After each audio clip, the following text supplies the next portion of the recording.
नमस्ते, मैं अलका ठाकुर हूँ और आप सभी का अलका मेडिकल क्लासेस में स्वागत है। मैं बहुत ज़्यादा अच्छी हूँ और उम्मीद कर रही हूँ कि आप भी बहुत ही ज़्यादा अच्छे होंगे। आप हमेशा बोलते हो कि कहाँ पे मैसेज करें, किस टाइम पे हम मैसेज करें, तो आप कभी भी टेलीग्राम ग्रुप पे मैसेज कर सकते हैं। अलका मेडिकल क्लासेस से ग्रुप है, आप उस पर कभी भी आप मैसेज कर सकते हैं। आप फेसबुक पे यहाँ पर अलका ठाकुर पे मैसेज कर सकते हैं या फिर यहाँ पे जो पोस्ट होते हैं वो आप देख सकते हो, डेली का आपको अपडेट मिल जाएगा। और लेक्चर अगर आपको यूट्यूब पर नहीं देखना है तो Alka medical classes Facebook page पर भी आप लेक्चर को देख सकते हो। आप वहाँ पे भी जा करके क्लासेस को अटेंड कर सकते हैं। इंस्टाग्राम की आईडी ये वाली है और ट्विटर की आईडी ये वाली है, लिंक्डइन का ये है और स्नैपचैट पे नॉर्मली हम क्या करते हैं, डेली की अपडेट्स देते रहते हैं ना कि हम कहाँ जा रहे हैं, किस तरीके से जा रहे हैं, मतलब नॉर्मली आपस में कनेक्ट होने के लिए। तो स्नैपचैट का ये वाला है, ठीक है। तो अब आप लोगों को क्लियर हो गया होगा कि हाँ कहाँ पर मैसेज करना है, कौन सा रियल आईडी है, ठीक है। तो उम्मीद करती हूँ कि आप अच्छे से पढ़ रहे होंगे और बॉटल साथ में लेना है और साथ में कॉपी पेन लेना है और एक पेंसिल भी लेना है ताकि आप इंपॉर्टेंट चीज़ को हाईलाइट कर सको। हाईलाइटर भी आप रख लीजिएगा। अब देखिए, मेडिकल लाइन से आप है, हम भी है। अब बहुत से लोग बोलते हैं, बहुत से लोग कॉमेंट्स करते हैं कि बायो मैंने लिया था 2 साल, मेरा तो चला ही नहीं, मेरा तो बस हुआ ही नहीं, मतलब मैं कुछ समझ पाया नहीं। बहुत ज़्यादा उसमें पढ़ना पड़ता है, रटना पड़ता है, ऐसा नहीं है। सिर्फ आपको याद नहीं करना है, यहाँ पे जब आप समझते हैं चीज़ों को तो वो चीज़ें बहुत ज़्यादा आसान हो जाती है। अभी आपने इस कोर्सेज में इनरोल हुए हैं और जो भी आप कोर्स कर रहे हैं मेडिकल फील्ड से है, चाहे आप पैरामेडिकल के कोर्स कर रहे हो या फिर आप एमबीबीएस कर रहे हैं, कोई भी आप कोर्स कर रहे हो, दम अपना दिखा देना है। बस यही इस समय बस आपको यही करना है, बाद में कोई आपका हाथ पकड़ नहीं पाएगा। तो आज के लेक्चर में हम शुरू करने वाले हैं, क्या हम शुरू करने वाले हैं नेफ्रोटिक सिंड्रोम को। और ये क्या होता है, ये आपके किडनी में होने वाली समस्या है। एनाटॉमी और फिजियोलॉजी का 3 लेक्चर हो चुका है और ये भी तीसरा लेक्चर है एमएसएन यानी कि मेडिकल सर्जिकल नर्सिंग का, जिसमें आपको मैं डिजीज पढ़ा रही हूँ। अगर आप पैथोलॉजी पढ़ते हैं या फिर आप कोई भी अलग कोर्स कर रहे हैं जिसमें पैथोलॉजी सब्जेक्ट्स है, तो उसमें भी आपको ये पढ़ना पड़ेगा, किडनी की डिजीज आपको पढ़नी पड़ेगी। चाहे आप कोई भी कोर्स कर रहे हैं, एनाटॉमी और फिजियोलॉजी आपको पढ़ना है, जाकर के आप उस वाले लेक्चर को देख सकते हैं। अभी तक 3 लेक्चर हुआ है द यूरिनरी सिस्टम का, जिसमें हमने किडनी के स्ट्रक्चर को पढ़ा है, नेफ्रॉन के स्ट्रक्चर को बड़े ही आराम से, बड़े ही प्यार से, बड़े ही डिटेल से हमने पढ़ाई की है। तो आज के लेक्चर में हमारा ये तीसरा डिजीज है। पहला वाला क्या था कि आपके किडनी में पत्थर हो जाता है, तो क्यों हो जाता है। अब दूसरा क्या है, दूसरा ये था कि आपके जो किडनी होती है ना, उसमें ग्लोमेरुलस होता है, अब उसमें सूजन हो जाए, वो क्या है, ठीक है। और तीसरा आपका क्या है, नेफ्रोटिक सिंड्रोम। नेफ्रोटिक सिंड्रोम का मतलब क्या होता है, आपकी किडनी कैसी होती है, आपकी किडनी होती है कुछ इस टाइप की, ठीक है। चलिए, तो हम पेन चेंज कर लेते हैं। आपकी किडनी कैसी होती है, आपकी किडनी होती है कुछ इस टाइप की। अब किडनी के बारे में तो हमने पढ़ लिया है। नॉर्मली अगर हम यहाँ पे भी देखें तो किडनी का जो स्ट्रक्चर है वो इस टाइप से होता है। बाहर वाले पार्ट को हम कॉर्टेक्स बोलते हैं और अंदर वाले पार्ट को हम मेडुला बोलते हैं, ठीक है। ये पेशाब का नली है, जिसके बाद जब किडनी छानती है पेशाब को तो फिर आपके इस नली से बाहर जाता है। लेकिन कभी कभी आपने देखा होगा कि किसी किसी व्यक्ति को पेशाब में खून आता है। हमने क्या सीखा था, हमने ये सीखा था कि पेशाब को हम यूरिन बोलेंगे, पेशाब नहीं बोलेंगे, ठीक है। तो यहाँ पे आपका पाइप होता है और लास्ट में एक ब्लैडर होता है, एक थैली होती है, जिसमें जाकर के जो आपका यूरिन है वो फिर इकट्ठा होता है। और जब ये ब्लैडर आपका भर जाता है तो फिर टाइम टू टाइम जब आपको लगता है ना कि आपको वॉशरूम जाना चाहिए, तो इसका मतलब है कि ये ब्लैडर आपका भर चुका है। तो टाइम टू टाइम आप फिर जाते हो शौचालय में अपने को हल्का करने, बोलते हैं ना कि हल्का होके आ रहे हैं, मतलब खुद को एकदम रिलीफ महसूस होता है उस टाइम में। तो बहुत से लोग ऐसा अभी हंस भी रहे होंगे, तो रिलीफ महसूस करते हो, चाहे लड़के हो या फिर लड़कियां हो। अगर यूरिन का प्रेशर पड़ता है तो हम कुछ काम कर नहीं पाते हैं। मतलब सोचो कि आप एग्जाम दे रहे हैं और उस टाइम में आपको प्रेशर आ गया, यूरिन आपको पास करना है, ना लिखा जाएगा ना सोचा जाएगा। टीचर को बार बार आपको रिक्वेस्ट करना पड़ेगा कि मैडम प्लीज, मैडम जाने दो, मैडम प्लीज, मैडम नहीं तो हो जाएगा, मैडम प्लीज जाने दो। ऐसा होता है कि नहीं, ऐसा होता है, मेरे साथ भी हुआ है ऐसा, बहुत से लोगों के साथ ऐसा होता है। और हम लोग ये चीज़ को देखते हैं कि कभी भी ट्रैवलिंग जब होती है ना किसी चीज़ की, मतलब कहीं पे घूमने जा रहे हैं या फिर कोई भी कहीं पे पार्टी में जा रहे हैं, तो आप कम पानी पीते हो ये सोच करके कि कहीं मुझे वहाँ पे ना लग जाए। कोई ऐसी ड्रेस आपने पहन ली जिसको जा करके आप वॉशरूम में नहीं जा सकते, वहाँ भी दिक्कत होता है। लड़कियों को स्पेशली बहुत ज़्यादा दिक्कत होता है। तो किडनी में देखें तो इस टाइप का स्ट्रक्चर होता है। अब एक किडनी है आपकी, अब उस किडनी में ये आपकी है किडनी। इस किडनी में ये जो आपका स्ट्रक्चर है वो कितना होगा, ये आपका स्ट्रक्चर है 1 से 2 मिलियन होगा एक किडनी में, दूसरे किडनी में फिर 1 से 2 मिलियन होगा। मतलब ऐसा ऐसा स्ट्रक्चर जो है वो बहुत ज़्यादा होता है, और आपकी किडनी में ये जो स्ट्रक्चर है ये कुछ ज़्यादा ही है, ठीक है। तो इसमें इस टाइप का स्ट्रक्चर आपको देखने को मिलता है, इसको हम बोलते हैं नेफ्रॉन, क्योंकि इसी टाइप के स्ट्रक्चर से आपकी किडनी बनी हुई है, और जब आप माइक्रोस्कोप से देखते हैं तब आपको ऐसा दिखाई देता है। अब यहाँ पे मैंने आपको बताया था कल के ही लेक्चर में, एनाटॉमी और फिजियोलॉजी के लेक्चर में मैंने आपको समझाया था कि ये जो आपका नेफ्रॉन है वो किस तरीके से काम करता है। यहाँ पर देखिए एफरेंट एट्रियोल है, यहाँ पे ग्लोमेरुलस है, जो ये लाल वाला गुच्छा है ना इसको हम बोलते हैं ग्लोमेरुलस, ठीक है। अब ये है एफरेंट एट्रियोल, खून यहाँ से आता है यहाँ को जाता है, यहाँ से जाता है। उतना हम डिटेल में अभी नहीं समझेंगे, हम सिर्फ डिजीज को समझेंगे, और साथ में जो आपके नर्सिंग के कॉम्पिटिटिव एग्जाम्स में आए हुए हैं, चाहे वो कोई भी एग्जाम्स हो, एमएससी नर्सिंग का एंट्रेंस एग्जाम देने टाइम में भी आपका जो ग्रेजुएशन का 4 साल आपने क्या क्या चीज़ें पढ़ी है ना, वो सब चीज़ें पूछी जाती है, ठीक है। तो हम उस क्वेश्चंस को भी थोड़ा सा टच करेंगे। एनाटॉमी और फिजियोलॉजी का लेक्चर बहुत ज़्यादा इंपॉर्टेंट है, आप लोग देखना मत भूलिएगा। आपके लिए मैंने बहुत ही मेहनत करके बहुत अच्छे तरीके से एक एक चीज़ को मैंने हिंदी में बताया है। तो जो ये वाली पार्ट है ग्लोमेरुलस है, ये किडनी में एक नहीं होती है, ये बहुत सारी होती है, और बहुत सारी है। इसका नाम है, इसका नाम मैंने आपको बता दिया है, लेकिन मैं फिर से बता दूं, इसको हम बोलते हैं वुमेन्स कैप्सूल। ये पीला वाला को हम बोलते हैं वुमेन्स कैप्सूल, लाल वाला जो गुच्छा है ना उसको हम बोलते हैं ग्लोमेरुलस। और ये क्या है, यहाँ पे आपकी प्रॉक्सिमल कॉन्वोल्यूटेड ट्यूब्यूल होती है, फिर बीच में जाकर के सीधा होता है, फिर मुड़ता है, फिर सीधा होता है। तो ये पूरा स्ट्रक्चर है। अब यहाँ पे दिक्कत होता है, किडनी में अगर दिक्कत होगा इसका मतलब है कि आपके ग्लोमेरुलस में दिक्कत है। और आज हम जो पढ़ रहे हैं वो क्या है, वो है नेफ्रोटिक सिंड्रोम। इसका मतलब है कि नेफ्रॉन में होने वाला दिक्कत। अब दिक्कत एक नहीं है, दिक्कत बहुत सारा है। दिक्कत कितना सारा है, अब ये जो आपका ग्लोमेरुलस है वो अगर सही से आपके पेशाब को, आपके यूरिन को, यानी कि आपके ब्लड में से अगर वो यूरिन नहीं निकाल पाया, इसका मतलब है दिक्कत तो है। अब दिक्कत क्यों है, क्योंकि यहाँ पर सूजन हो जाता है या फिर ये डिस्ट्रॉय हो जाते हैं। बहुत से लोग ऐसा बोलते हैं ना कि किडनी के आसपास, यानी कि आपके यहाँ पे जहाँ पे आपकी हड्डियाँ रिब्स खत्म होती है, वहाँ कमर के हल्का सा ऊपर आपको दर्द महसूस होता है जब आप टच करेंगे। तो अगर आपका फेस बहुत राउंडेड फेस है, बहुत गोल मटोल सा हो गया है, बहुत फूला हुआ फेस है, आंखों के आसपास आपको सूजन हमेशा रहता है जब आप सो करके उठते हो, तब इसका मतलब है कि किडनी में दिक्कत है। रैशेज आपको होने लगते हैं। रैशेज किस टाइप के होते हैं, बॉडी में रैशेज अगर होने लगे तो दिक्कत हो जाता है। या फिर अगर आप देखें तो आपका जो ब्लड है, आपको सिकल सेल डिजीज हो गया, ये क्या होता है। अब देखिए बॉडी में खून है, और खून में क्या क्या चीजें होती है, खून में आपका होता है आरबीसी मतलब रेड ब्लड सेल्स, लाल रक्त कोशिका, ठीक है, WBC व्हाइट ब्लड सेल्स मतलब श्वेत रक्त कोशिका, श्वेत का मतलब होता है व्हाइट। उसके बाद होता है आपका प्लेटलेट्स, ठीक है, ये चीजें होती है। और ये जो आपकी आरबीसी है या फिर WBC है या फिर प्लेटलेट्स है, कहाँ से बनता है, आपकी हड्डी है ना, रीढ़ की हड्डी। अब रीढ़ की हड्डी को अगर हम देखेंगे, जैसे हम समझिए कि मुर्गे की टांग को आप ले लीजिए, उसके टांग के बीच में आप देखते हैं लाल लाल सा कुछ होता है, जब आप देखते हो तो जब उसकी टांग कटती है तो हड्डी के बीच में लाल लाल सा होता है। ठीक उसी तरह आपका रीढ़ का हड्डी है और उसके बीच में लाल लाल सा है, उसको हम क्या बोलते हैं, उसको हम बोलते हैं बोन मैरो। और वो जो बोन मैरो है वो लाल भी होता है और वो पीला भी होता है।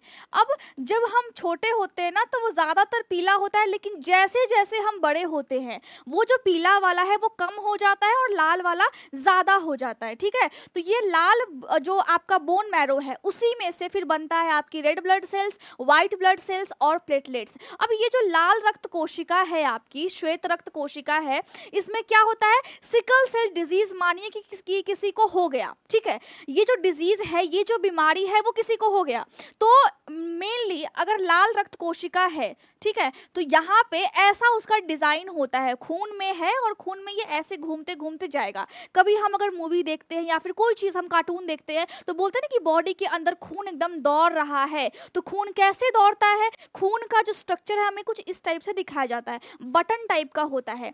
लेकिन ये जो गोल गोल बटन है ना, ये बटन फिर आधा टूट जाता है, मतलब ऐसा हो गया या फिर इसका आकार चेंज हो गया, गोल से चौखुट हो गया, कुछ तिकोना टाइप का हो गया, तो उसी बीमारी को हम बोलते हैं सिकल सेल डिजीज, जिसमें आपका जो खून है वो पूरे बॉडी में फिर एक रफ्तार से दौड़ नहीं पाता है। ये गोल सा है और जब आपकी बॉडी में वो तिकोना हो गया या फिर उसकी आकार कुछ चेंज हो गया, तो इसका मतलब है कि आकार चेंज हुआ तो वो जो नॉर्मल ब्लड भी है वो आगे पास नहीं हो, वो कहीं ना कहीं जाकर के अटक जाएगा, जिसकी वजह से आपको हार्ट अटैक आ सकते हैं या फिर आपकी बॉडी में दिक्कत हो सकता है। मतलब क्या है, मतलब सिर्फ सिंपल सा है कि दिक्कत आपके किडनी में है, अगर ये वाली दिक्कत है तो भी दिक्कत हो जाएगा, किडनी को खून नहीं मिलेगा और सही से फिल्ट्रेशन नहीं हो पाएगा। ठीक है, तो यहाँ पे ये सारे प्रॉब्लम्स है। पेशाब में आपको दिख सकता है कि अगर आपको नेफ्रोटिक सिंड्रोम है तो पेशाब में बहुत ज्यादा प्रोटीन की मात्रा आती है। मतलब क्या है, मतलब एल्ब्यूमिन, आपका जो एल्ब्यूमिन, ठीक है, आपका जो ग्लोमेरुलस है, जो वो लाल वाला था ना गुच्छा, वो सही से आपके बॉडी में जो भी ब्लड है उसमें से एल्ब्यूमिन को छान नहीं पाता है, मतलब काम कर नहीं रहा है, वो अभी बीमार है। जब कोई भी चीज, मतलब हम जब बीमार होते तो हम काम करते हैं, हम पढ़ते हैं क्या, हम नहीं पढ़ते हैं। जब हम नहीं पढ़ते हैं तो हमारी पढ़ाई लॉस होती है, छूटती जाती है, मतलब सर पे फाइल्स बनाना है, प्रोजेक्ट को जमा करना है, टीचर ने बोला है वाइवा लेंगे हम, तो भी आप अगर बीमार हो ना तो आप काम नहीं कर पाओगे। तो जब ऐसा होगा तो क्या होगा, जब ऐसा होगा इसका मतलब है कि आपका काम जो सही था वो भी आपने नहीं किया। लेकिन अगर आप ठीक रहते हो तो फिर आप थोड़ा बहुत बदमाशी करते हैं, है कि नहीं है। तो उस टाइम में ये होता है कि हमारा बॉडी में कुछ ना कुछ दिक्कत है, हम जानबूझ के कर रहे हैं। ठीक इसी तरह अगर किडनी में कहीं पे दिक्कत होगा, ठीक है, अगर कोई और डिसीज होगी बॉडी में जिसकी वजह से किडनी अफेक्ट हो रही है तो वो अलग बात है, लेकिन यहाँ पे किडनी में ही दिक्कत है। किडनी क्या हो गई है, किडनी हमारी बीमार हो गई है, उसमें जो ग्लोमेरुलस है वो क्या हो गया है, वो बीमार हो गया है, वो डैमेज हो गया है। और जब वो डैमेज होगा तो उस कंडीशन में ये एल्ब्यूमिन को छान नहीं पाएगा। एल्ब्यूमिन जब नहीं छनेगा ना तो प्रोटीन आपके यूरिन में ज्यादा आएगा। लैब में जाएंगे आप, टेस्ट के लिए देंगे और वहां पर लिखा होगा कि आपके बॉडी में, आपके यूरिन में प्रोटीन ज्यादा है, तो हम उसको क्या बोलते हैं, उसको हम बोलते हैं हाइपर प्रोटीनीमिया, ठीक है, क्योंकि आपके पेशाब में बहुत ही ज्यादा। अब कोई कोई दवाई लेने की वजह से भी आपको दिक्कत हो सकता है, जैसे स्टेरॉइड्स हो गया, अगर आप लंबे टाइम तक वो लेते हैं तो भी आपकी बॉडी में दिक्कत हो सकता है। अब नॉर्मली हम बात करते हैं नेफ्रोटिक सिंड्रोम की, मतलब अभी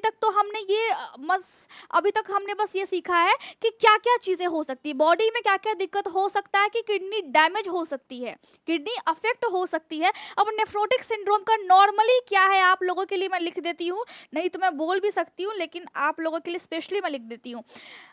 ग्लोमेरुलर डैमेज, मतलब जो ग्लोमेरुलस है, ये जो आपकी क्या है, ये आपका है रीनल कॉर्पसल। अब ये मत बोलिएगा कि रीनल कॉर्पसल किसको बोलते हैं, रीनल कॉर्पसल हम बोलते हैं, रुकिए, अभी ये है कलेक्टिंग डक्ट, बहुत गंदा बना है ना, कोई बात नहीं आप समझ जाओगे।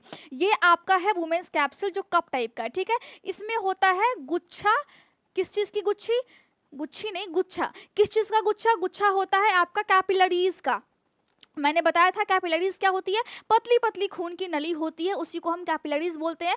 तो यहाँ पे टफ्ट ऑफ कैपिलरीज होता है, टफ्ट मतलब गुच्छा होता है, ठीक है, मैंने गुच्छी बोला था, गुच्छी नहीं, ये मेल है ना, ये फीमेल नहीं है, तो यहाँ पे गुच्छा होगा, तो यहाँ पे गुच्छा होता है, ठीक है। तो ये जो गुच्छा है इसमें दिक्कत हो गया तो ग्लोमेरुलर डैमेज यहाँ पे हो गया, ठीक है। दूसरा क्या है, दूसरा ये है कि ये बहुत ही कॉमन है, 2 से 6 साल के बच्चों को ये बहुत ही ज्यादा हो जाता है, बहुत ज्यादा हो जाता है। ऐसा नहीं है कि फिर अडल्ट को नहीं होगा, अडल्ट को भी होता है, लेकिन सबसे ज्यादा जो रेशियो किसकी है, 2 से 6 साल के बच्चे को ऐसा हो जाता है। कभी कभी आपने देखा होगा कि बहुत से बच्चे का ना मुंह एकदम गोल मटोल सा है, फूला हुआ है और बहुत ज्यादा वो लग रहा है कि मतलब उसका गाल बस आप खींच लो, बहुत ज्यादा क्यूट लग रहा है, लेकिन वो क्यूट है, लेकिन वहां पे दिक्कत है कि उसका जो फेस है वो मून शेप है, मून शेप का जो फेस है, तो उसकी वजह से ऐसा प्रॉब्लम हो सकता है कि किडनी में उसके दिक्कत हो। सब बच्चों को नहीं होता है ऐसा दिक्कत, कोई कोई बच्चे को ऐसा दिक्कत हो जाता है। अब यहाँ पे क्यों हो जाता है ये जो प्रॉब्लम है, ये आपको या फिर छोटे बच्चे को क्यों हो जाता है, आपके पेशेंट को क्यों हो जाता है, मेडिकल टर्म में हम इसको क्या लिखेंगे, मतलब आप यहाँ पे लिख सकते हो कॉजेज, CAUSES, कॉजेज का मतलब होता है कारण, क्यों होता है, या फिर आप इसको लिख सकते हो ईटियोलॉजी, ठीक है, तो हम मेडिकल के छात्र हैं, तो हम कॉजेज ना लिख करके हम थोड़ा सा और स्टैंडर्ड लिखेंगे, हम लिखेंगे ईटियोलॉजी। अब होता क्यों? क्योंकि यहाँ पे आपके ग्लोमेरुलस में या तो सूजन हो जाए या फिर आपका कोई दवाई आपने लिया है, जैसे कि एंटीबायोटिक्स बहुत ज़्यादा रिएक्शन करता है बॉडी में, तो पेनिसिलिन आपने लिया है, उसकी वजह से आपको फिर दिक्कत हो जाए। तीसरा होता है कि आपके बॉडी में कोई एलर्जी हो गई हो, किसी चीज़ की एलर्जी हो जाती है ना, किसी को खाने से एलर्जी है या फिर किसी को किसी और चीज़ से, कोई स्मोकिंग करता है उससे एलर्जी है लेकिन उसको पता नहीं है, किसी को निकोटीन से एलर्जी है लेकिन उसको पता नहीं है लेकिन वो ले रहे हैं, किसी को बादाम जो बड़े वाला था आमंड्स उससे एलर्जी होती है, छोटे वाले बादाम से भी होता है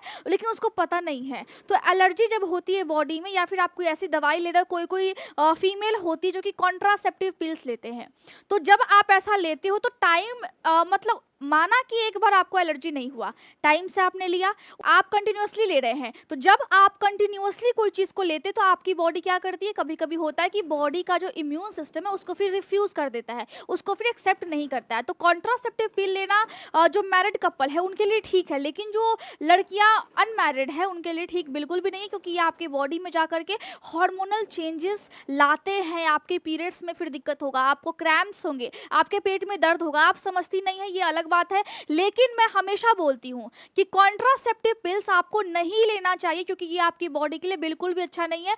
आप प्रोटेक्शन का इस्तेमाल कर सकते हैं, अगर आपको इंटरकोर्स वाला प्रोसेस अगर करना है तो उसको हम क्या बोलते हैं, उसको मेडिकल टर्म में बोलते हैं क्वाइटस बोलते हैं, तो उसको भी हमको याद रखना है। तो क्वाइटस बोलते हैं उसको, तो आप इंटरकोर्स भी बोल सकते हैं और क्वाइटस भी बोल सकते हैं, ठीक है। तो शर्म वाली कोई बात नहीं है, लेकिन नॉर्मली अगर हम देखें तो हमें केमिकल की चीज़ों से दूर रहना चाहिए। अपने बॉडी को आप बॉडी समझें, क्योंकि आपके बॉडी में चेंजेस बहुत सारे होंगे, बहुत सारे चेंजेस होंगे, और जब आप माँ बनेंगी तभी भी चेंजेस होंगे। तो आपका बॉडी बहुत ही अनोखा है, बहुत अनमोल है, इसको आप बचा करके रखें, इसको ऐसे ही आप बर्बाद ना करें। तो अगर आपको चौथा क्या, सिकल सेल डिजीज़ हो गया, जैसा कि मैंने बताया कि अगर आपको रेड ब्लड सेल्स में कोई दिक्कत होता है तो भी आपको नेफ्रोटिक सिंड्रोम हो जाता है। अब यहाँ पे एक और चीज़ है, क्लिनिकल मैनिफेस्टेशन मैंने लिखा है। अब इसका मतलब क्या होगा, आपने तो सर ही पकड़ लिया। इसका मतलब ये है कि मेडिकल टर्म में अगर हमें कोई लक्षण देखने को मिलता है, चाहे वो बॉडी के अंदर हो या फिर वो बॉडी के बाहर हो, उसको हम क्या बोलते हैं, उसको हम बोलते हैं सिम्टम्स। लक्षण का अंग्रेजी क्या, अंग्रेजी है इसका सिम्टम्स, तो आप इसको सिम्टम्स भी बोल सकते हैं। लेकिन हम है मेडिकल लाइन के छात्र, तो हम थोड़ा सा अपना स्टैंडर्ड बढ़ाएंगे। हम क्या लिखेंगे, हम लिखेंगे क्लिनिकल मैनिफेस्टेशंस। कहीं अगर शॉर्टकट में कहीं अगर सीएम भी लिखा रहे ना, तो सीएम का मतलब आप सीएम मत समझ लेना, सीएम नहीं होता है, सीएम का मतलब है क्लिनिकल मैनिफेस्टेशन, ठीक है। इतना समझ में आ गया। तो कहीं भी शॉर्ट फॉर्म में लिखा है तो समझ में आ जाना चाहिए सिम्टम क्या क्या आएंगे। देखिए, वो जो पेशेंट है उसके पेशाब में बहुत ज़्यादा प्रोटीन आपको देखने को मिलेगा, जब उसकी जांच होगी तो बहुत ज़्यादा देखने को मिलेगा। अब आप बोलेंगे कि मुझे तो याद रहता ही नहीं है, मतलब कितने सारे डिजीज़ है, मैं कैसे पढ़ूँ। जब किसी की यादाश्त तेज नहीं हो तो उसमें कोई भी शर्मिंदगी वाली बात नहीं होती है, क्योंकि वो लोग अक्सर बेचैन होते हैं जिनको सारी बातें याद रहती है, बहुत ज़्यादा बेचैन रहते हैं। आप सारी बातों को डिलीट करें और जो पढ़ाई है सिर्फ आप उसको याद रखें, जो इंपॉर्टेंट चीज़ है ना बस उसको बस यहाँ पे आप घुसाएं, बाकी चीज़ को याद करने का कोई भी ज़रूरत नहीं है। तो हमने क्या सीखा, नेफ्रोटिक सिंड्रोम मतलब नेफ्रॉन से संबंधित है, और वहाँ पे लक्षण क्या क्या आएंगे, आपके पेशाब में, आपके यूरिन में प्रोटीन की मात्रा बहुत ही ज़्यादा होगी, और नॉर्मल 3.5 ठीक है ग्राम पर डे से ज़्यादा होगा, इससे ज़्यादा आपकी प्रोटीन होगी आपके पेशाब में। तो इसका मतलब समझ जाना है कि आपको नेफ्रोटिक सिंड्रोम है, आपको नहीं, जिस पेशेंट का है उसको, ठीक है। घबराना नहीं है बिल्कुल, आपको मतलब आपको मैं समझा रही हूँ इसीलिए मैं आपको बोल देती हूँ, ठीक है। और क्या है, हाइपो एल्बुमिनीमिया, मतलब यह है कि ब्लड में एल्ब्यूमिन कम हो जाएगा। अब एल्ब्यूमिन ब्लड में क्यों कम होगा, देखिए बॉडी में क्या हो रहा है, बॉडी में हो रहा है कि प्रोटीन बाहर जा रहा है। जब आपकी बॉडी से कोई चीज़ एक्सेस निकलने लगता है तो आपके ब्लड वेसल्स है ना, आपकी खून की नली है, उसमें है खून, उसमें आपका एल्ब्यूमिन भी रहता है। अब एल्ब्यूमिन की वजह से क्या होता है, यहाँ पे ब्लड के साथ साथ पानी की मात्रा भी तो रहती है। ब्लड अकेले तो नहीं चल सकता है ना, आरबीसी अकेले तो पूरे बॉडी में घूम नहीं सकती है, उसके साथ कुछ वाटर की अमाउंट भी रहती है। तो वो जो वाटर है, वो जो फ्लूइड है, उसको हम क्या बोलते हैं, वो जो फ्लूइड है उस फ्लूइड को उस वेसल्स के अंदर में बांध करके कौन रखता है, वो रखता है आपका एल्ब्यूमिन। एल्ब्यूमिन एक प्रोटीन है और यही आपके बॉडी से फिर बाहर निकल रहा है। इसका मतलब है कि आपकी बॉडी में ये वाली प्रोटीन फिर कम हो गई। समझ में आ रहा है बात? कितना ज्यादा मतलब बॉडी से अगर कोई एक चीज जाएगा तो दूसरा चीज भी अफेक्ट होगा, तीसरा चीज भी आपका अफेक्ट होगा। इसके बाद आपके बॉडी में खून की कमी हो जाएगी। क्यों कमी होगी? क्योंकि आपका जो प्रोटीन है वो बाहर निकल रहा है, और यहाँ पर जब प्रोटीन बाहर निकल जाता है ना, तो यहाँ पे ट्रांसफेरिन भी होता है जो कि आपके बॉडी में आयंस का ट्रांसफर करता है। मतलब आपके पास रेड ब्लड सेल्स है, मैंने पढ़ाया था, और रेड ब्लड सेल्स में आपका जो आयंस है वो 4 लगे हुए होते हैं, और बैलगाड़ी की तरह पूरे बॉडी में, मतलब ये बैलगाड़ी है और इसके ऊपर आयंस लगे हुए हैं और ये पूरे बॉडी में घुमा रहा है, घुमा रहा है, घुमा रहा है। तो ये कम हो गया। क्यों? क्योंकि बॉडी से प्रोटीन निकल रहा है और प्रोटीन के साथ ये बाइंड रहता है। ठीक है, तो खून की कमी हो जाएगी, आपकी बॉडी में बहुत ही ज्यादा खून का थक्का बनने लगेगा, क्योंकि यहाँ पर वाटर को, फ्लूइड को बैलेंस करने वाला प्रोटीन तो है ही नहीं, तो खून जमा हो रहा है, जमा हो रहा है, एकदम गाढ़ा हो रहा है, गाढ़ा हो रहा है। तो उसी को हम क्या बोलते हैं? उसको हम बोलते हैं हाइपर कोगुलेटिबिलिटी, मतलब कि कोगुलेशन ज्यादा होगा। कोगुलेशन का मतलब होता है जमना, कोई चीज का जमना, तो खून का जमाव ज्यादा होने लगेगा। अब आपका जब खून का जमाव होगा तो वो तो खून पूरे बॉडी में घूम रहा है ना, बॉडी अपना काम रोक नहीं रही है, वैसे ही आपको अपना काम रोकना नहीं है। आपको पढ़ाई करना है, पैसे सबको चाहिए मुझे पता है, लेकिन पैसा बोलता है कि तुम कुछ करो तो मैं आऊं। लोग बोलते हैं ना कि मेरे पास अगर पैसा होता तो मैं ये कर दूं, वो कर दूं, लेकिन पैसा बोलता है कि पहले तुम कुछ करो फिर मैं आऊंगा तुम्हारे पास। तो बॉडी जब अपना काम करना भूल नहीं रही है तो आपको भी अपना काम करना नहीं भूलना है। तो बॉडी में क्या है कि खून गाढ़ा हो गया, लेकिन खून क्या कर रहा है, फिर भी पूरे बॉडी में घूम रहा है, घूम रहा है, घूम रहा है। अब जैसे गाढ़ा वाला खून घूम रहा है तो आपके लंग्स में जाएगा, और लंग्स में बहुत छोटा छोटा सा नली है, उसमें जाकर के फिर वो फंस जाएगा। जब वो फंसेगा, जब वहां पे ब्लॉकेज होगा, उसी को हम बोलते हैं पल्मोनरी एम्बोलिज्म। पल्मोनरी का मतलब होता है लंग्स, ये लंग्स से संबंधित है शब्द। एम्बोलिज्म का मतलब होता है आपका ब्लॉकेज हो जाना। तो आपका खून का जो गाढ़ा वाला थक्का था वो घूम रहा था, बड़े वाले नस से आसानी से पास हो गया, लेकिन छोटे वाले नस में जाकर के वो अटक गया, तो लंग्स में अटका, तो हम उसको बोलेंगे पल्मोनरी एम्बोलिज्म, हम उसको बोलेंगे। ठीक है, इसके बाद पेशेंट को हम देखते हैं कि पूरा बॉडी में पेशेंट के पानी जमा हो जाता है। पानी क्यों जमा होता है? देखिए, जब आपकी बॉडी में प्रोटीन है ही नहीं तो आपकी बॉडी में यहाँ पर क्या होगा, यहाँ पर आपका बॉडी चाहेगा कि आपके जो फ्लूइड है बॉडी में वो पूरा कंजर्व हो जाए, तो आपकी बॉडी में सोडियम और आपका जो वाटर है, पानी ज़्यादा जमा होने लगता है प्रोटीन की कमी की वजह से, जिसकी वजह से आपका पूरे बॉडी में सूजन हो जाता है। स्पेशली आपके आँखों के आसपास बहुत आपको दिखेगा कि ये पूरा सूजा हुआ है, पूरे बॉडी में आपका पैर हाथ सब सूज जाएगा।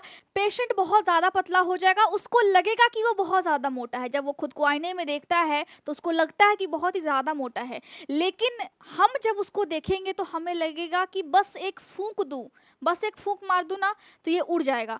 मतलब कोई ड्रेस उस पर सूट नहीं करेगा। आप सोच लो, कोई भी ड्रेस उस पर सूट नहीं कर रहा है, तो इतना ज़्यादा पतला, पूरा हड्डी हड्डी उसका दिख रहा है, एकदम सूख करके एकदम खटाई हो रखा है। बोलते हैं ना खटाई कैसे होती है, सूखी हुई होती है, एकदम लकड़ी सुकड़ी सी, सुकड़ा सा एकदम दिखेगा आपको। लेकिन जब आप उसको बोलेंगे कि तुमको खाने का ज़रूरत है, तुम खाया करो, पिया करो, नहीं खाएगा, बोलेगा कि इतना मोटा तो हूँ, बस आप सर पकड़ लोगे। ठीक है, तो पेशेंट की स्थिति कुछ ऐसी होती है, तो उसी को हम बोलते हैं एनोरेक्सिया। इरिटेबिलिटी मतलब पेशेंट बहुत इरिटेशन महसूस करेगा, उसके बॉडी में ऑलरेडी पानी है, पूरा बॉडी उसका सूजा हुआ है और उसको इरिटेशन होगा। और क्या होगा, एमेनोरिया हो जाएगा। पीरियड्स होते हैं, अगर पेशेंट एडल्ट है और उसको पीरियड्स होता है तो उसको पीरियड्स आना बिल्कुल बंद हो जाएगा। अगर कोई फीमेल है और उसके साथ ऐसा हुआ है तब उनको ऐसा समस्या का सामना करना पड़ेगा। तो ये बात हो गई कि आपको लक्षण क्या क्या देखने को मिलेगा। उसके बाद आपको क्या करना है, उसके बाद जब आप जाएंगे डॉक्टर के पास तो आपको डायग्नोसिस करनी होगी, यूरिन का चेकअप करना होगा, उसको हम बोलते हैं यूरिन एनालिसिस। अब हम क्या कर सकते हैं, उसमें हम देखेंगे प्रोटीन ज़्यादा है। अब एक और चीज़ है, यहाँ पे आपने देखा कि नेफ्रोटिक सिंड्रोम आज हमने पढ़ा है, एक और शब्द होता है, कौन सा शब्द, नेफ्राइटिस। ये जो होता है इसका मतलब क्या, इसका मतलब है कि आपके ग्लोमेरुलस में सूजन है। एक और होता है नेफ्रीटिक नेफ्रीटिक सिंड्रोम। क्या हमने पढ़ा है, हमने पढ़ा है नेफ्रोटिक, नेफ्रोटिक सिंड्रोम। अब दोनों में फ़र्क क्या है? मतलब एक स्पेलिंग का बस खेल है, दोनों में फ़र्क क्या है? ऐसा नहीं है कि नेफ्रोटिक वाले पेशेंट को आप नेफ्रिटिक वाला दवाई दे देंगे, ऐसा नहीं करना है। यहाँ पे सिर्फ दिमाग का खेल है, सिर्फ एक चुटकी बजाने भर। अगर आपने बस थोड़ा-सा देखा नहीं और ऊपर-ऊपर से आपने पढ़ लिया और पेशेंट को आपने नेफ्रोटिक सिंड्रोम था, लेकिन इसका दवा आपने दे दिया, तो क्या होगा? पेशेंट के जान पे बनाएगा। इसीलिए यहाँ पर आपका दिमाग एकदम खुला हुआ होना चाहिए। नेफ्राइटिस का मतलब है कि आपके ग्लोमेरुलस में सूजन है, ये नॉर्मल है, नेफ्राइटिस नॉर्मल है। उससे ज़्यादा भयंकर है आपका नेफ्रोटिक सिंड्रोम, जिसमें आपके यूरिन में बहुत ज़्यादा प्रोटीन आ रहा है और साथ में एक और चीज़ होता है कि आपका कोलेस्ट्रॉल लेवल बहुत ही ज़्यादा हो जाता है नेफ्रोटिक में, साथ में आपके पूरे बॉडी में सूजन हो जाता है। ये 3 लक्षण मेन है नेफ्रोटिक सिंड्रोम में। लेकिन नेफ्रिटिक में क्या होता है? इसमें क्या है? इसमें आपके पेशाब में, आपके यूरिन में खून आता है और यहाँ भी आपका बीपी हाई रहता है, लेकिन आपके पेशाब में खून की मात्रा आपको दिखेगी। वहाँ भी यहाँ पे दिक्कत है, यहाँ भी दिक्कत है कि आपके पूरे बॉडी में सूजन होगा, लेकिन यहाँ पे पेशाब में खून होगा, यहाँ पे पेशाब में ज़्यादा प्रोटीन होगा। तो इस बात को समझना है। हम अभी सवाल करेंगे, उसको हम समझेंगे पहले, ठीक है? जब आप क्वेश्चन जब आप सॉल्व करेंगे तो आपको समझ में आएगा कि डिफरेंसेस क्या क्या चीज़ें हैं। अब मैनेजमेंट क्या करते हैं हम नेफ्रोटिक सिंड्रोम का, क्योंकि हम आज ये पढ़ रहे हैं तो इसीलिए हम इसी का मैनेजमेंट करेंगे। तो क्या करना है? सबसे पहला जो हमारा ध्यान जाना चाहिए कि बॉडी से प्रोटीन बहुत ज़्यादा लॉस हो रहा है, अब बस उसको रोक देना है। तो हम क्या करेंगे? हम रिड्यूस करेंगे। हमें क्या करना है? रिड्यूस करना है। पेशेंट की बॉडी में पूरा पानी भर गया है, जनरलाइज्ड एडिमा हो गया है, उसको क्या करना है? उसको खत्म करना है। अब यहाँ पर इन्फेक्शन के भी चांसेस बनते हैं, उसको भी रोकना है। पेशेंट को नमक नहीं देना है, सोडियम नहीं देना है, बिल्कुल बंद कर देना है। पेशेंट की बॉडी में बहुत ही ज़्यादा पानी आ गया है, ज़्यादा पानी है पेशेंट की बॉडी, पेशेंट को हम पानी भी नहीं देंगे। कभी कभी ऐसा होता है कि हम उसको पानी भी नहीं देते हैं, ठीक है, क्योंकि बॉडी में एक्सेस ऑलरेडी फ्लूइड है।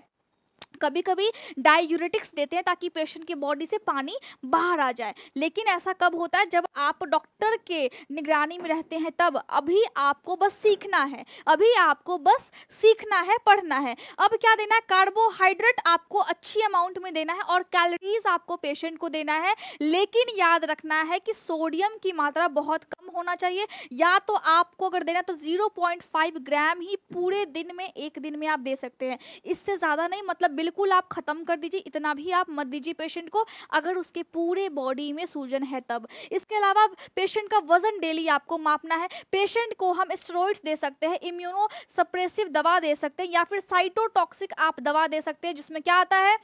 क्लोरम्ब्यूसिल आता है या फिर साइक्लोफॉस्फेमाइड आता है, ठीक है। ये दोनों आप दवा दे सकते हैं, लेकिन स्टेरॉइड्स देने की वजह से होता क्या है? स्टेरॉइड्स देने की वजह से कभी कभी पेशेंट का जो फेस है उसमें सूजन आपको दिखाई देगा, आपके आंखों के आसपास सूजन आपको दिखाई देगा, ठीक है। कभी कभी ऐसा होता है लंबे टाइम तक अगर इलाज चलता है तो। लेकिन यहाँ पे क्या दिक्कत होता है? यहाँ पे दिक्कत ये होता है कि अगर पेशेंट की किडनी में दिक्कत है तो आप में से बहुत से लोग ऐसे हैं जो कि इग्नोर करते हैं, उनको इग्नोर बिल्कुल नहीं करना चाहिए। चलिए, तो अब हम सवाल को थोड़ा सा देख लेते जो कि आपके एग्जाम में आया है, और यही सारा सवाल है नेफ्रोटिक सिंड्रोम। बस इतना ही था, इतना अगर आप पढ़ लेंगे तो काफ़ी है। एग्जाम में अगर आप इतना लिख लेंगे तो काफ़ी है। स्पेशली आपके एग्जाम में क्या क्या सवाल आते हैं, ठीक है। चलिए, तो पहला क्या है? रिस्क और causative factor for nephrotic syndrome is. इसका मतलब है कि रिस्क फैक्टर क्या क्या होते हैं। सबसे जो मेन कारण है नेफ्रोटिक सिंड्रोम का वो क्या क्या है? एमाइलोइडोसिस है, या फिर डायबिटीज मेलाइटस है, या फिर ग्लोमेरुलोनेफ्राइटिस है, या फिर ऑल ऑफ दीज है। इसमें चारों में से क्या होगा? आप फटाफट कमेंट करके बताओ, चारों में से क्या होगा? चारों में से ये आपका डी हो जाएगा, क्योंकि ये जो एमाइलोइडोसिस है ना, इसमें क्या होता है? ये आपका क्या होता है? इसमें आपका ये है प्रोटीन, और प्रोटीन फिर बॉडी से बाहर तो निकलता ही है। डायबिटीज़ मेलाइटस वाले लोगों को बहुत ही ज़्यादा चांसेस होते हैं कि उनके नेफ्रॉन में दिक्कत हो जाए, ऐसा प्रॉब्लम हो जाए। जब आपके किडनी में ग्लोमेरुलस में जब सूजन होता है तो हम उसी को बोलते हैं ग्लोमेरुलोनेफ्राइटिस। हमने पढ़ा था, हमने डिटेल लेक्चर इसका लिया है। अब तो यहाँ पे ऑल ऑफ दिस होगा, ठीक है। तो ये सवाल आपके नॉट सेट में आया हुआ है और आपके कॉम्पिटिटिव एग्जाम्स में और भी आगे आ सकता है, इसीलिए मैंने आपको बताया है। दूसरा सवाल क्या कि triad of symptoms in a nephrotic syndrome include all except, except का मतलब होता है कि उसको छोड़ करके तीन कौन कौन से लक्षण है जो कि आपके नेफ्रोटिक सिंड्रोम में आते हैं। फटाफट आप जवाब दीजिए, फटाफट एकदम। तो क्या है, प्रोटीन्यूरिया है या फिर हाइपो एल्बुमिनिया है, एल्बुमिनीमिया है, ठीक है, एडीमा है या फिर वेट लॉस है। मतलब कौन से तीन लक्षण को छोड़ करके चौथा कौन सा ऑप्शन है जो कि आपके नेफ्रोटिक सिंड्रोम में नहीं होता है। तो वेट लॉस थोड़ी होता है, वेट गेन होता है ना। पूरे बॉडी में जब पानी भर जाएगा तो आपका वेट वजन जो है वो तो बढ़ेगा, तो वेट गेन होगा, वेट लॉस नहीं होगा। और ये सारे सिम्टम्स नेफ्रोटिक सिंड्रोम में आते हैं। फटाफट आप बताइए, और उम्मीद कर रही हूँ कि आपको समझ में आ रहा होगा। उसके बाद क्या है, causes of nephrotic syndrome include, मतलब कारण क्या होता है, कारण कौन सा है नेफ्रोटिक सिंड्रोम होने का। डायबिटीज मेलाइटस कारण है, या फिर आइडियोपैथिक कारण है, या फिर SLE कारण है, या फिर ऑल ऑफ दीज है। मतलब चारों में से नेफ्रोटिक सिंड्रोम होने का कारण क्या है। आइडियोपैथिक का मतलब होता है बिना किसी रीजन के ये हो जाता है, और इसका मतलब ही यही है, कोई डिजीज आपको नहीं है पहले से, लेकिन अचानक से आपको नेफ्रोटिक सिंड्रोम हो गया, तो उसको हम क्या बोलेंगे, उसको हम बोलेंगे आइडियोपैथिक। जब आप सवाल को बनाते हैं तब जाकर के आपका ब्रेन थोड़ा सा और ब्रॉड होता है। SLE का मतलब क्या है, सिस्टेमिक ल्यूपस एरिथ्रोपोइसिस, ये कहाँ पे होता है, ये आपके ग्लोमेरुलस में ही होता है। तो डायबिटीज मेलाइटस भी हो सकता है, आइडियोपैथिक भी हो सकता है, और ये भी रीजन है, मतलब ये ग्लोमेरुलस में होने वाला बीमारी है। तो जब ये वाला प्रॉब्लम होगा ग्लोमेरुलस में, तो ऑटोमेटिक है कि वो छान नहीं पाएगा। दिमाग लगाना है थोड़ा सा, अगर आपने पढ़ाई नहीं की है इसकी तभी भी, तो इसका मतलब है कि ऑल ऑफ दीज हुआ, क्योंकि ये आपके नेफ्रॉन में होने वाला डिजीज है, ठीक है, और ये आपको अचानक से हो सकता है नेफ्रोटिक सिंड्रोम, और डायबिटीज वाले पेशेंट को तो होता ही है। तो ऑल ऑफ दीज इसमें भी होगा, मतलब इसका आंसर भी डी होगा। इतना समझ में आ गया। चौथा सवाल क्या है, फटाफट आंसर दीजिए आप सब, फटाफट देना है, क्योंकि मैंने आपको बहुत ही अच्छे से पढ़ाया है और उम्मीद करती हूँ कि आप अच्छे से पढ़ रहे होंगे, ठीक है। चलिए, तो रीजन क्या है, रीजन बिहाइंड एडिमा इन नेफ्रोटिक सिंड्रोम, मतलब आपके बॉडी में पूरा पानी भर जा रहा है, उसका रीजन क्या है, रीजन क्या है, प्रोटीन्यूरिया है, या फिर हाइपो एल्ब्यूमिनीमिया है, या फिर हाइपरलिपिडीमिया है, या फिर हेमेटूरिया। मतलब क्या है कि आपको नेफ्रोटिक सिंड्रोम के बारे में पूछ रहा है कि क्या रीजन है, किस क्यों ऐसा हो जाता है कि आपके बॉडी में पूरा पानी भर जाता है। देखिए, प्रोटीन्यूरिया का मतलब क्या है कि आपके जो पेशाब होगी उसमें प्रोटीन तो होगा, लेकिन हाइपर वो हो यहाँ पे होगा, यहाँ पे क्या है, हाइपो एल्ब्यूमिनीमिया। तो एल्ब्यूमिन आपकी बॉडी में कम हो गया है, जो कि फ्लूइड को बैलेंस करता है। अब फ्लूइड को बैलेंस करने वाला प्रोटीन तो है ही नहीं, इसीलिए तो आपको एडीमा हो गया है। तो सबसे बड़ा रीजन तो यही है ना। अब हाइपरलिपिडीमिया का मतलब है कि कोलेस्ट्रॉल लेवल ज्यादा होगा। ज्यादा क्यों हो जाता है, ये मतलब दिमाग में आता होगा कि जब आपकी बॉडी में पूरा पानी भर गया है तो कोलेस्ट्रॉल लेवल ज्यादा क्यों होगा। कोलेस्ट्रॉल बॉडी में आपके प्रोटीन भी है एल्ब्यूमिन, और साथ में आपका जो है वो कोलेस्ट्रॉल भी है, ठीक है। तो जब प्रोटीन कम होने लगा तो बॉडी क्या करती है, ब्लड को मैनेज करने के लिए, ब्लड के उस कॉन्स्टिट्यूएंट्स को मैनेज करने के लिए फिर आपको कोलेस्ट्रॉल को बनाती है, ज़्यादा बॉडी खुद बनाने लगती है। तो आपकी बॉडी में कोलेस्ट्रॉल की प्रॉब्लम ज़्यादा होती है। लेकिन सबसे बड़ा मेन रीज़न क्या है कि आपका जो फ्लूइड को बैलेंस करने वाला एल्ब्यूमिन प्रोटीन था वो निकल गया है, उसकी वजह से सारे कांड हो रहे हैं। तो यहाँ पे बी नंबर होगा। समझ में आया। चलिए, किस किस ने बी लगाया था। चलिए, उसके बाद क्या है, in nephrotic syndrome oedema first appears. सबसे पहले मैंने आपको बताया था कि सबसे पहले अगर आपके बॉडी में सूजन हो गया है तो कहाँ पर दिखेगा, सबसे पहले आपके फेस में दिखेगा, अराउंड द आईज, या फिर आपके लोअर लेग में, या फिर आपके पेट में पानी भर जाएगा, या फिर ऑल ओवर दी बॉडी। सबसे पहले अचानक से पूरे बॉडी में पानी तो भरेगा नहीं। क्या आप बलून हो, टाइम लिमिट होता है, और कंप्यूटर में आपको ये एग्जाम्स देने पड़ते हैं, तो लिमिट में आपको समय भी मिलता है, और लिमिट में इस तरीके से आपको आंसर भी देना होता है। लिमिट में मतलब कि आपके पास ऑप्शंस बहुत सारे हैं, लेकिन उसमें से कोई एक सटीक ऑप्शन को चूज करना, दिमाग थोड़ा सा आपको खुला रखना है उस टाइम में, ठीक है। छठा क्या है, priority nursing interventions for oedema in client with nephrotic syndrome is, मतलब कोई नर्स है और उसकी जो सबसे प्राथमिक, उसकी क्या होनी चाहिए, उसकी प्राथमिक इंटरवेंशन का मतलब है काम, कि वो कैसे केयर करती है पेशेंट का। सबसे पहला काम क्या होना चाहिए, अगर पेशेंट उसके पास आया है और उसको एडिमा है तो क्या कर सकती है, प्रोवाइड मेटिक्यूलस स्किन केयर, मतलब स्किन की बड़े अच्छे से वो देखभाल करे, एकदम सूक्ष्म तरीके से देखभाल करे, स्किन में देखे कि आपका जो स्किन है वो कैसा हो रहा है, स्किन में कोई रैशेस तो नहीं या फिर कोई एलर्जी तो नहीं है, या फिर स्किन की केयर करे। आपको अगर एडिमा हो गया है तो उस तरीके से आपको अगर एडिमा हो रखा है, पूरे बॉडी में आपको सूजन है, ऊपर से अच्छे से केयर करें, या फिर वो मेंटेन करें आपके आउटपुट और इनपुट चार्ट को, मतलब क्या आप क्या पी रहे हैं, आप क्या ले रहे हैं, वो उनको मेंटेन करें, या फिर वो डायूरेटिक्स दे आपको, या फिर वो कॉर्टिकोस्टेरॉइड्स दे। तो सबसे जो इंटरवेंशन है, नर्स यहाँ पे पूछ रहा है ना, आपको नर्स पूछ रहा है, तो ये जो आपका इनटेक और आउटपुट है ये तो आपका डॉक्टर संभाल लेगा, ठीक है। आपको दवाइयाँ तो दे देगा वो डॉक्टर, कॉर्टिकोस्टेरॉइड्स भी दवाई है वो भी आपको डॉक्टर ही साहब दे देंगे। मतलब नर्स का काम क्या बचा, नर्स का काम बचा कि मेटिक्यूलस स्किन केयर, मतलब बड़े स्पेशल तरीके से उस पेशेंट का केयर करना। तो यहाँ ऑप्शन ए होगा। किस किस ने ए लगाया था, फटाफट आप बताइए। अब चलते हैं 7वां सवाल पे, ठीक है। 7वां सवाल पे बहुत ही इंपॉर्टेंट है और आपके नॉर्सेट में आया हुआ है और बड़ा ही इंपॉर्टेंट चीज है, आपको अच्छे से समझना पड़ेगा।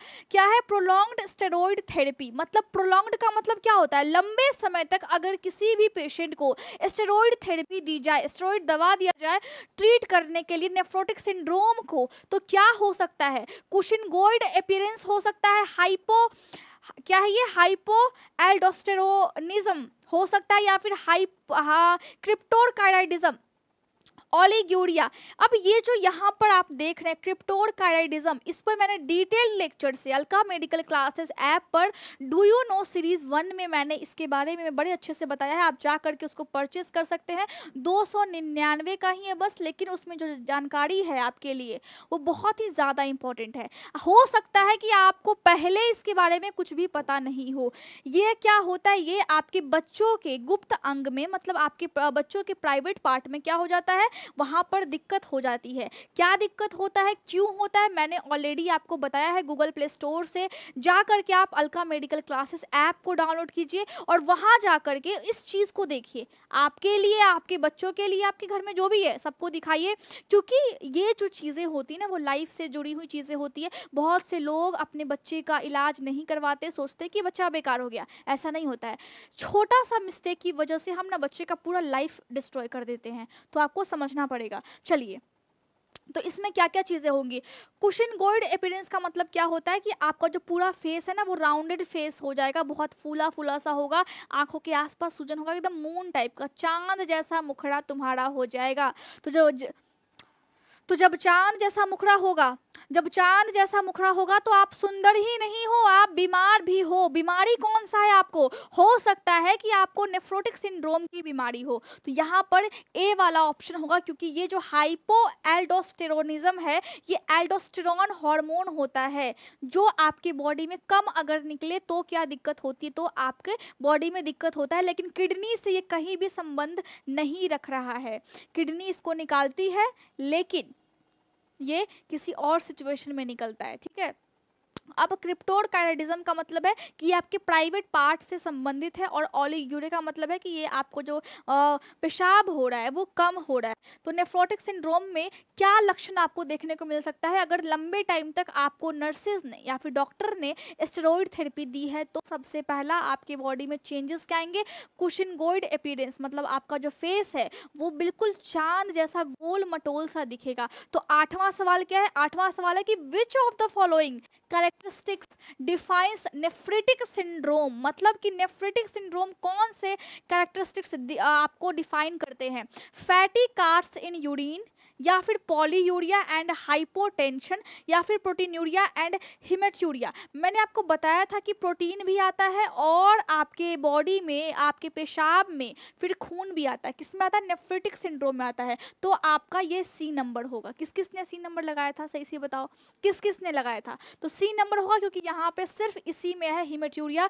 अब हीमेट्यूरिया का मतलब होता है यूरिन में ब्लड आना। तो कब आपको ये चीज़ें समझ में आएंगी, जब आपको ये पता होगा कि हीमेट्यूरिया का मतलब क्या होता है, मतलब यूरिन में ब्लड आना होता है। और ये कहाँ पे होता है, नेफ्रोटिक में नहीं, नेफ्रेटिक सिंड्रोम में होता है। समझ में आ रहा है आपको?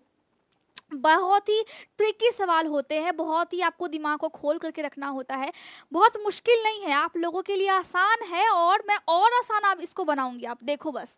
अब नौमा क्या है, lipid casts are seen in. Lipid का मतलब होता है, लिपिड क्या हो गया, लिपिड हो गया आपकी बॉडी में एक फैटी सब्सटेंसेस होते हैं, फैट समझ लीजिए। वो जो आपका कास्ट है, मतलब यूरिन में कैसे जो आपका फैट आएगा यूरिन में, तो किस में आएगा, साइटोमेगेलिक इंक्लूजन डिजीज में आएगा, या फिर एक्यूट ट्यूबुलर नेक्रोसिस में आएगा, या फिर नेफ्रोटिक सिंड्रोम में आएगा, या फिर नन ऑफ द अबव में आएगा। मतलब लिपिड आपके बॉडी में, आपके यूरिन में किस में आएगा।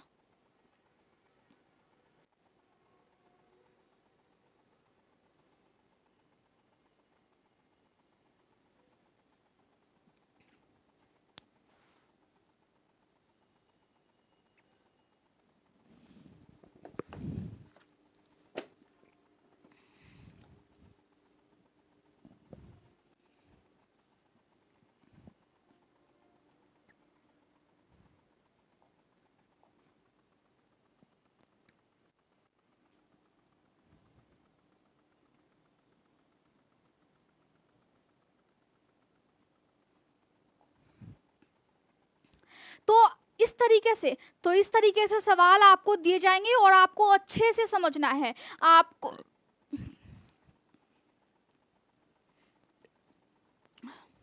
तो इस तरीके से सवाल आपको एकदम ट्रिकी टाइप से दिया जाएगा एग्जाम में, और कंपटीशन के एग्जाम में भी आपसे पूछा जाएगा, एमएससी। तो इस तरीके से आपको एग्जाम में ट्रिकी सवाल दिए जाएंगे। एमएससी जो नर्सिंग होता है उसमें भी, उसके एंट्रेंस एग्जामिनेशन में भी आपको ये सारे सवाल दिए जाएंगे। आपको अच्छे से तैयारी करना है, मैं आपके साथ हूँ, फिर क्या टेंशन है, मैं आपको बता रही हूँ ऑलरेडी। हम लोगों के टाइम में तो कोई था भी नहीं। तो इस तरीके से सवाल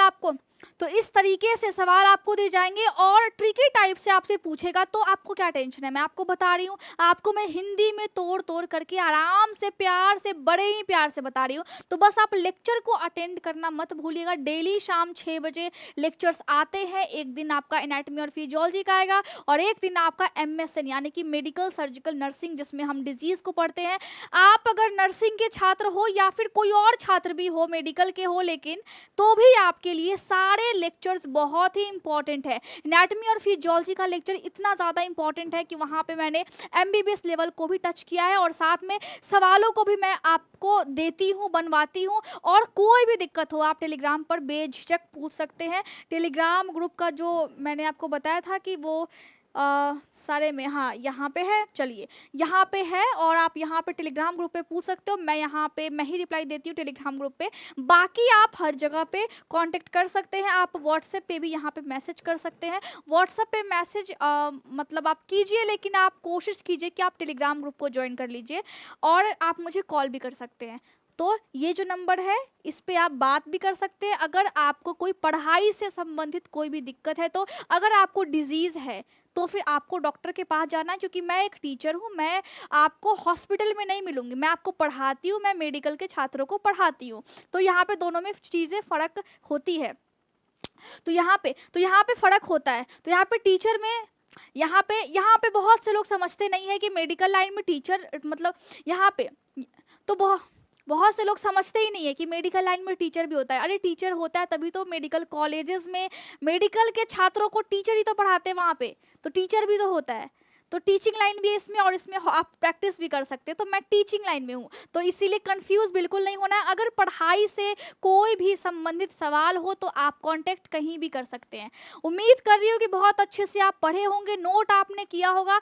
दिक्कत होता है आप पूछिए, बिल्कुल अच्छे तरीके से अपना ख्याल रखिए, अपने परिवार का ख्याल रखिए और साथ में आगे बढ़ते रहिए। Thank you so much.